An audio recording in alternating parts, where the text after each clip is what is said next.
$200. That's it, my mom said, unwrapping my gift.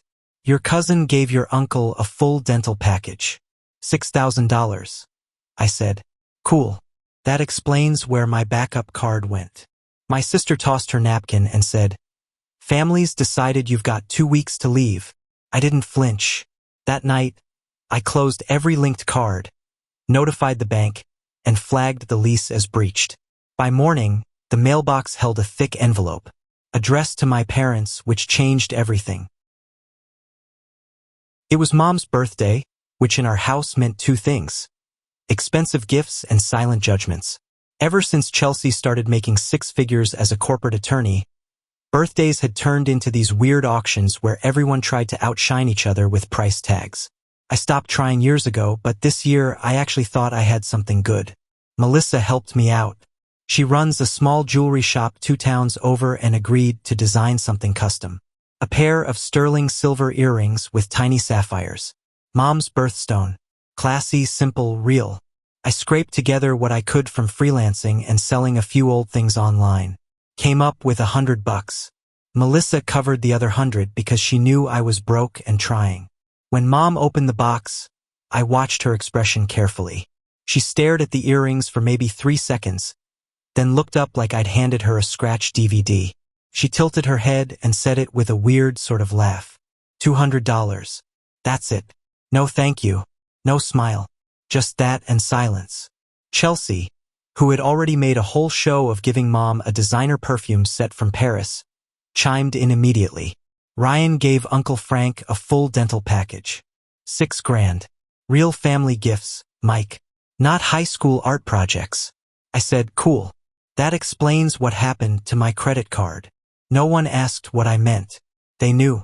A week earlier, I'd seen over $5,800 in dental charges on my cart. I only ever used that card for emergencies and rent when I'm behind. I knew someone in the family had taken it. There were 3 people with access, and only one of them had a track record of borrowing without asking. I was waiting for the right moment to bring it up. I guess this was it.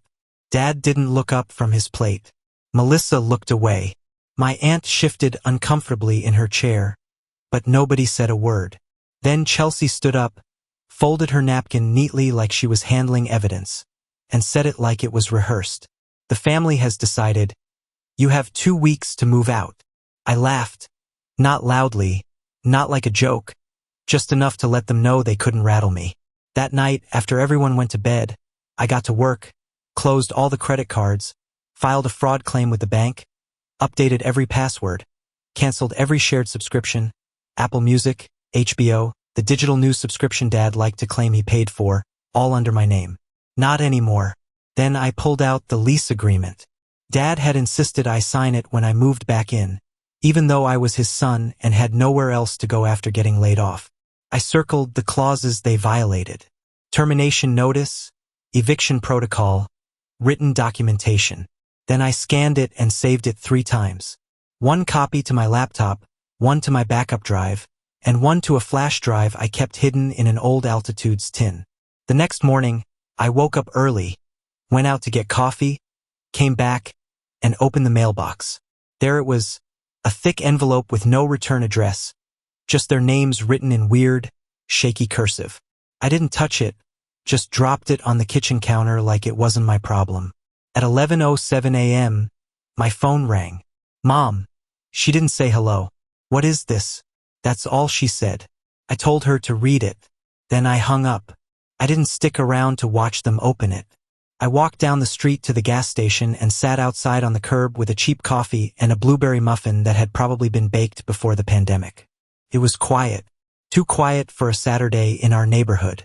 Probably the first real moment of peace I'd had since moving back in. By the time I got back, the house was silent. The kind of silence that means something had been said or read that couldn't be unsaid. The envelope was gone from the counter. No one was in the kitchen. I went to my room and shut the door. About 20 minutes later, Chelsea knocked. She didn't wait for a response before pushing the door open. She was holding the envelope in one hand like it was a court summon. Where did you get this? I didn't answer. You forged this, didn't you? I just shrugged. Inside that envelope was a printed letter from a lawyer. Well, it looked like one. Clean letterhead. Formal language. It said my lease had been violated by the homeowners and that I would be pursuing either reinstatement of housing or a small claim suit for damages, including breach of verbal agreements and emotional distress. Nothing illegal, nothing threatening, just legal enough to scare people who never dealt with lawyers outside of traffic court. The best part, the letter wasn't real. I'd written it myself. I used one of those online legal template sites, filled in the blanks, formatted it properly, and printed it out on that thick resume paper I'd had stashed from when I was still applying to jobs. It even had a mock case number. The panic set in quick. I could hear my parents whispering in the living room. They were calling people, probably Uncle Frank, maybe even their old friend who worked in real estate. They didn't know what to do. They didn't know if it was real, and I wasn't about to clear it up. Chelsea came back again around noon, this time calmer. She asked me if I wanted to talk. I said no. Then she started asking about the credit card, about whether I'd really closed it. I told her I had, and that the bank was investigating the charges. That if someone used it without permission, they'd likely be contacted soon. She didn't say anything to that. The next day, Dad knocked on my door.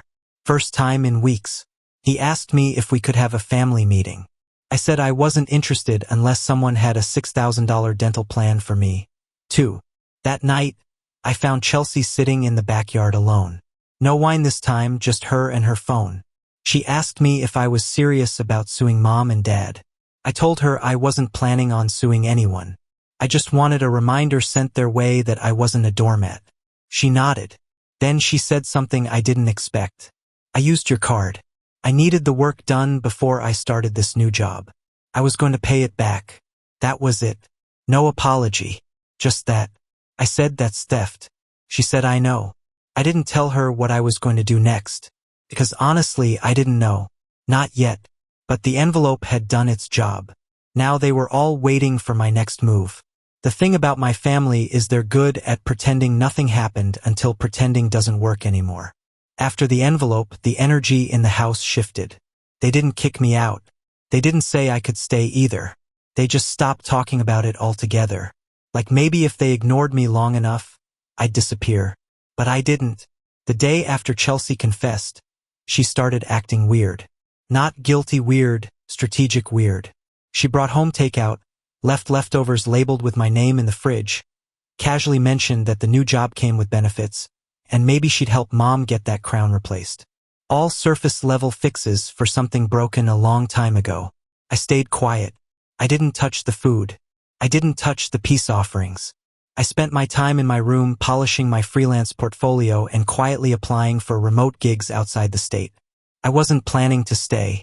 I just wasn't going to be pushed out on their terms. Then things escalated. A week later, I got a call from the bank. They confirmed the charges were flagged as fraud and that the name associated with the clinic matched Chelsea's. I asked what that meant. They said an investigator might reach out. I thanked them and hung up. I didn't tell Chelsea that night. Melissa came over. She knew something had gone down. Said Mom called her to ask if she thought I'd really go through with it. Melissa just laughed and told her if he says he will, he will. You don't poke Mike unless you want the whole hornet's nest. We sat outside on the porch after dinner. She smoked half a cigarette, then crushed it out with her heel and said, "You want to scare them a little more?" I said, "Yeah." So, she helped me draft another letter. This one wasn't legal. It was personal. A written request for reimbursement of the credit card charges along with an itemized list of everything I'd paid for over the last 6 months that had been used by them. Streaming services, shared utilities, even groceries. Total $6,243.76. We mailed it certified. 3 days later, Chelsea stopped coming home. Then Mom got a call from her friend at the bank. Apparently, they had heard something was being looked into. Not officially, not yet. But the tension exploded. They called a family meeting without me. Melissa told me about it later. Dad wanted to make it right quietly. Mom refused to acknowledge they'd done anything wrong. Chelsea texted Melissa that she was staying with a friend and not to forward her mail. Then I got an envelope slipped under my door. Not mailed. No handwriting, just a typed letter. It was from Dad. Not an apology, just a breakdown of what they'd give me if I agreed to leave and not pursue anything legally. $3,000, a written apology drafted, not signed, and a reference letter for future rental applications. I laughed when I read it.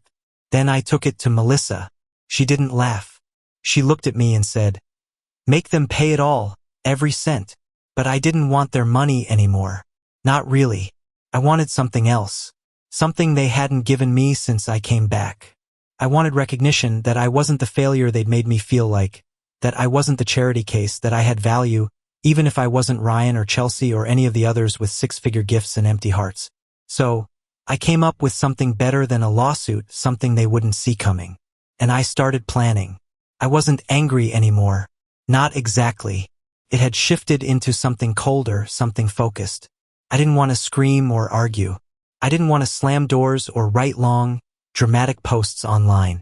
I wanted them to feel it the way I had, quietly, slowly, inescapably. The idea came after I found a forgotten folder on my hard drive called Family Stuff. Inside were years of files. The slideshow I made for Grandma's funeral. The template for Chelsea's scholarship essay.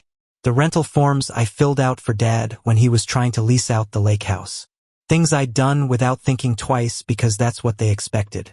That I'd always say yes because I never asked for anything. So I made something. Not a legal threat this time. Not a prank, a presentation, a full-on professional grade keynote. I used everything I had. Screenshots, text receipts, timestamps, my own bank statements. I went deep, deeper than I expected to, and what started as a venting session turned into a full audit of my time in this house.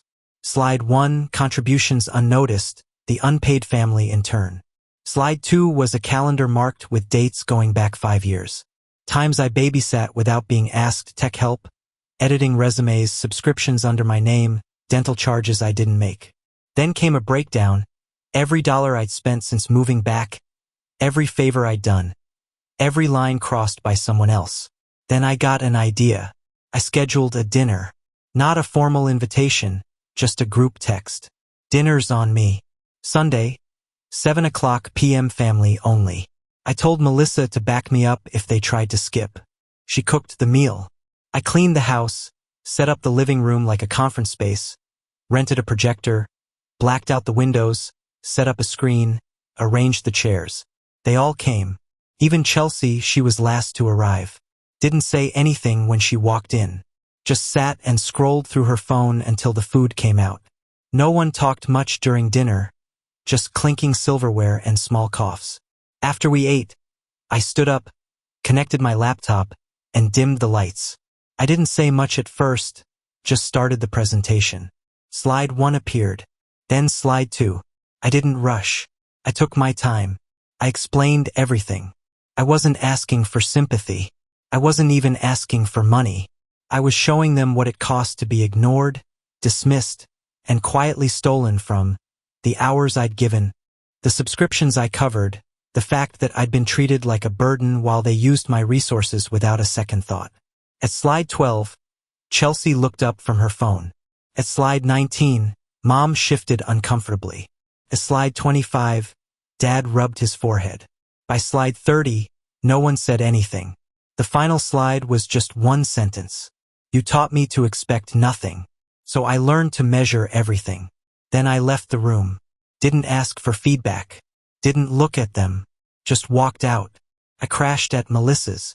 We didn't talk much that night. I just needed a quiet place. Around midnight, my phone buzzed. Chelsea, you're right. I didn't see it before. I do now.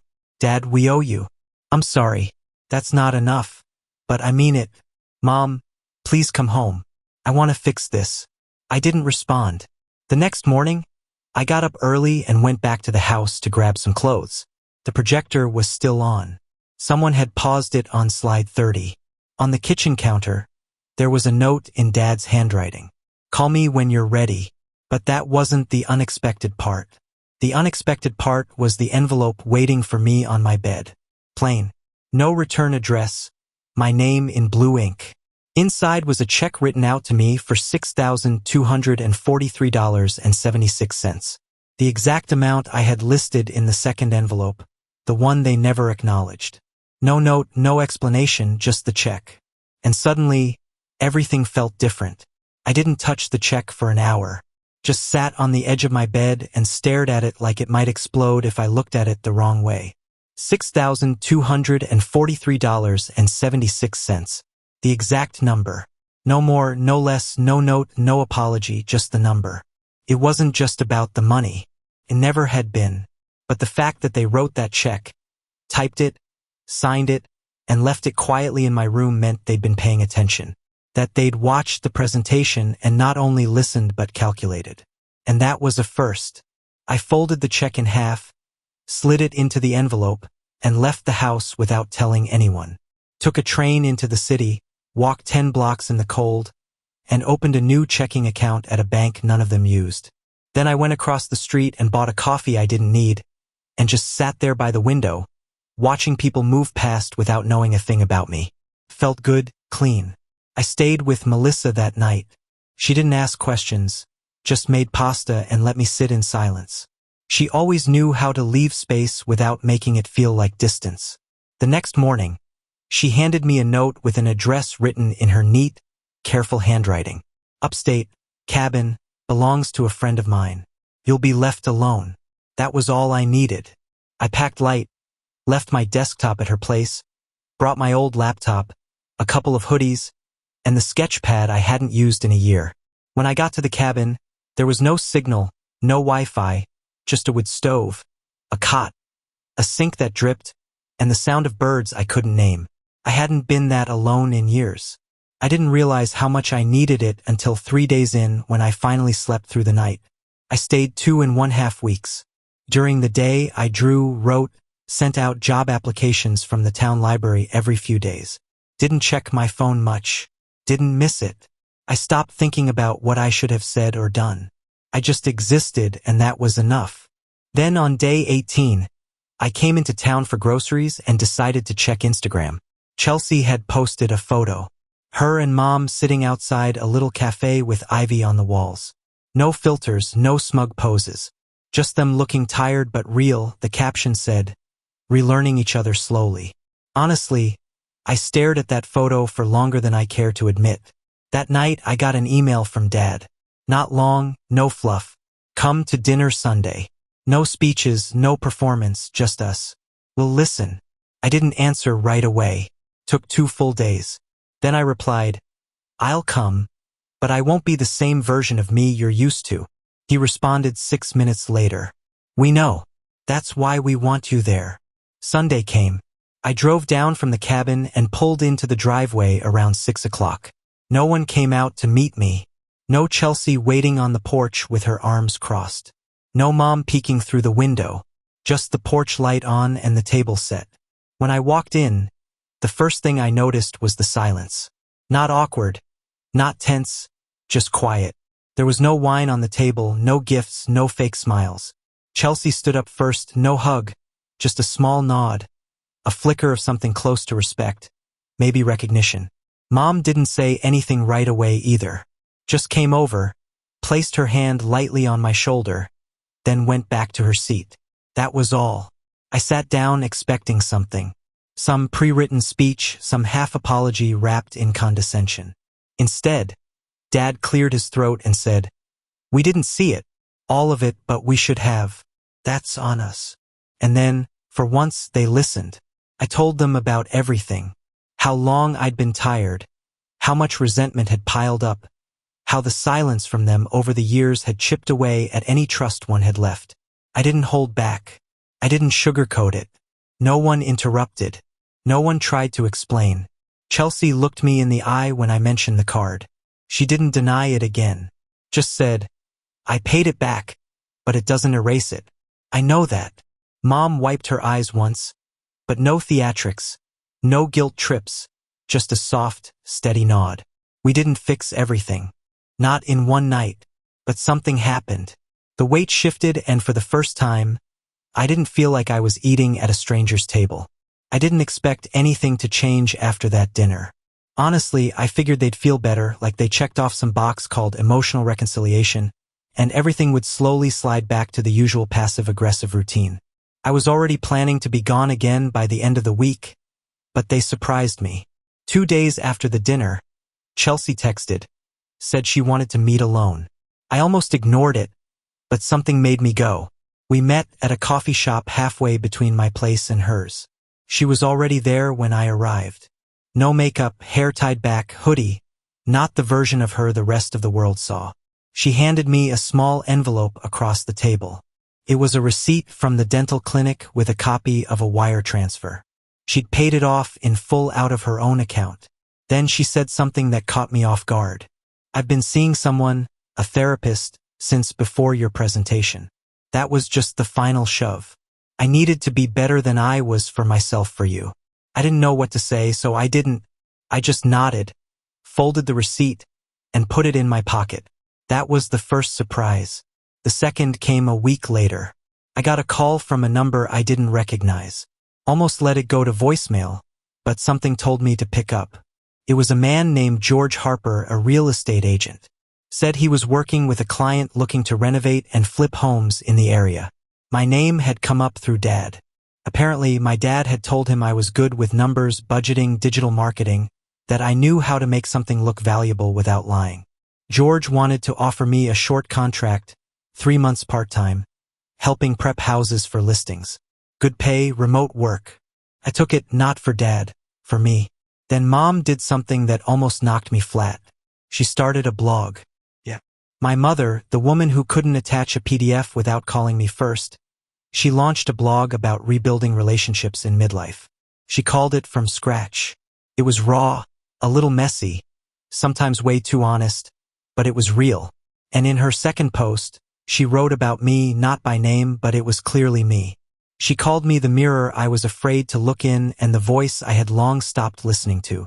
She wrote, I thought giving birth made me a mother, but turns out learning to apologize was the real moment I became one. That one hit hard. I didn't comment, didn't email, just subscribed. Melissa read it too. She texted me that same night. Your mom's blog made me cry. Are we in a parallel universe? Maybe we were. I didn't move back in. I didn't start calling every day, but I showed up for Sunday dinner again. Then the next one, then Thanksgiving. Chelsea and I still argued sometimes, but it was different. Less knives, more rubber bullets. And one night, after a quiet dinner where no one brought up anything dramatic or awful, I was helping Mom clear the table when she turned to me and said, almost like an afterthought, I mailed something for you today. Job application thing. Came to the house by accident. I froze because I hadn't listed that address anywhere. Not since I'd left. What was it? She handed me a copy. She printed a letter from a nonprofit I'd applied to 3 months ago. Community Engagement Coordinator, full-time benefits, based out of Portland. I looked at the address line and there it was, their address, because I'd forgotten to update one of my freelance resumes, the one Dad had helped me format years ago. And now I had an interview. They handed me the second envelope. This one's smaller. Inside was a photo. Me, 6 years old, holding up a homemade birthday card. Mom was next to me laughing. She'd written on the back, we weren't always this broken. Let's not be again. And for once, I believed her.